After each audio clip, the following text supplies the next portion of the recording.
Whether in science or science fiction, there are many different versions of what we imagine alien life to look and be like. In stories and folklore, it could be the Greys or little green men from Mars. In studies and SETI predictions, it could be single-celled bacteria or non-carbon-based life forms. No matter the type or shape it takes, though, what is its real purpose? Again, there are many ideas. This is Unveiled, and today we're taking a closer look at the different types of alien conspiracy you should know about. Do you need the big questions answered? Are you constantly curious? Then why not subscribe to Unveiled for more clips like this one, and ring the bell for more thought-provoking content. From a scientific point of view, where are all the aliens is the question front and center in the minds of many.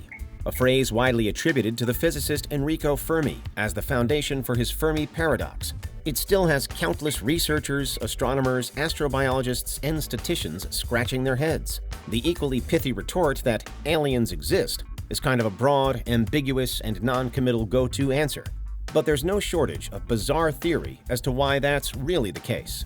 Let's start off-Earth, but still quite close to home, on the far side of the Moon. Often incorrectly labeled the dark side of the Moon, this is the part of our immense natural satellite that we never see from Earth due to tidal locking. It has been seen a couple of times by a select few astronauts on space missions around the Moon, and we do have some data thanks to orbiter and rover missions sent there to explore. But the veil of mystery still hasn't quite been lifted.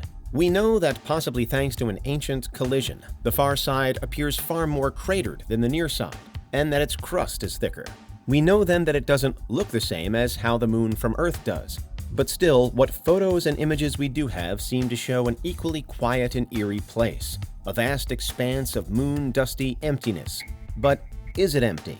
One of the most popular alien conspiracies around says, no it isn't. Instead, theorists claim that there's an alien base built on the Moon's far side, providing as it does the closest place to Earth that can't actually be seen by Earth, and therefore a perfect hiding place.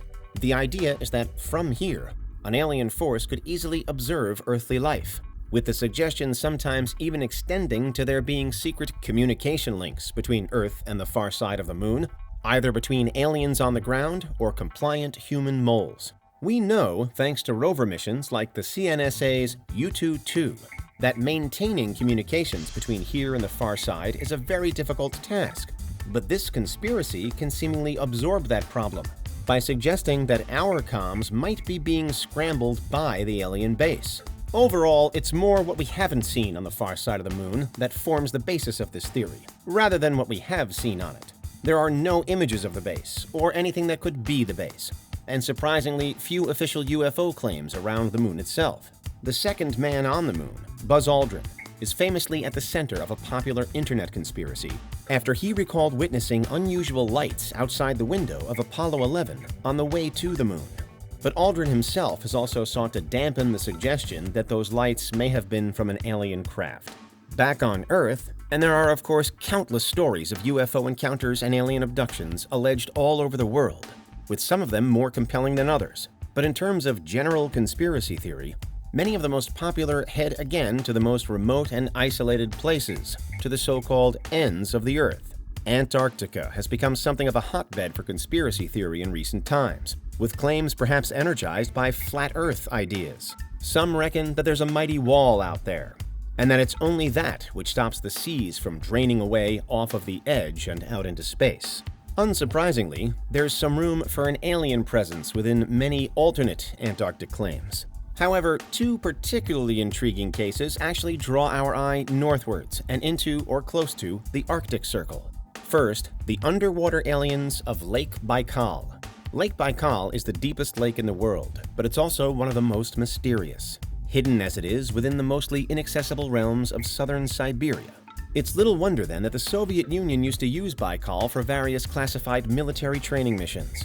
On one such occasion, however, 3 soldiers who had been diving in the lake wound up dead, and 4 more were severely injured. According to reports, during their dive, the group had come across a formation of otherworldly beings under the water, and when they went to approach them, they found themselves violently shot back up to the surface, with the sudden decompression, the bends, proving fatal for some.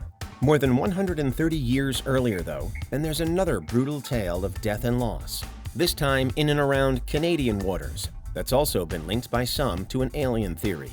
The Franklin expedition saw two ships, HMS Erebus and Terror, leave Britain for Canada. Tragically, however, all on board were lost over an intermediate period of time. By most accounts, the crew became stranded and ultimately succumbed to the likes of hypothermia and scurvy. Either that or they starved, and there is alleged evidence of cannibalism in the few clues and artifacts that have been recovered.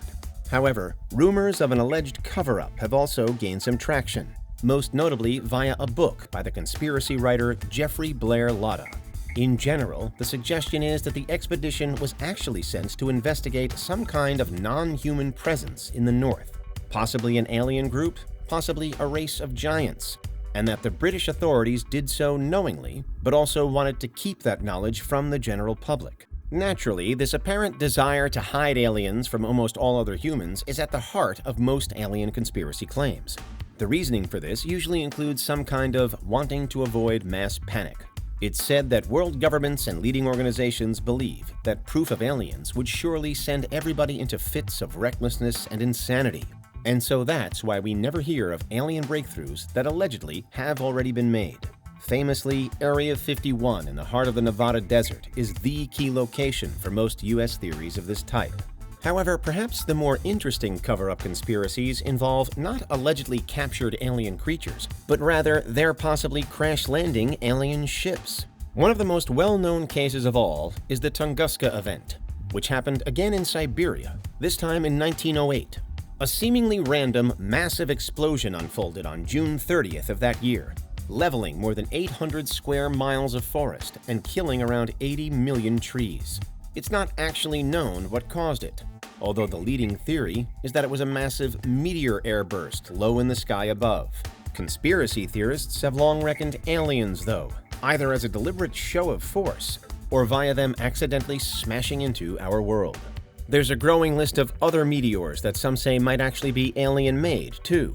Suggestions of ET bacteria inside the Allen Hills 84001 meteorite from Mars famously drew in the one-time U.S. President Bill Clinton, while it's suggested by the Harvard astronomer Avi Loeb that a 2014 meteor across the South Pacific might also be an alien something in disguise. Loeb's claims are perhaps more outlandish than conspiracy, and his insistence that the 2014 rock was interstellar has now been supported by the U.S. military. Nevertheless, thanks to the likes of Loeb pushing the envelope, the watching world has perhaps never been more suspicious of space rock. What's your verdict on these alien ideas? Which ones leave you convinced? And which ones, in your view, are a little less probable?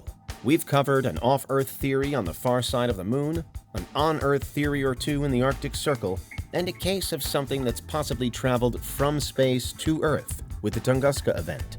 That's a massive scope in just these few examples, although there are some shared similarities. All involve some degree of remote location. Many focus more on the unseen than the seen. There are continual suggestions of a cover-up, and most, unfortunately, involve some kind of death or danger. But those are the different types of alien conspiracy you should know about. What do you think? Is there anything we missed? Let us know in the comments. Check out these other clips from Unveiled, and make sure you subscribe and ring the bell for our latest content.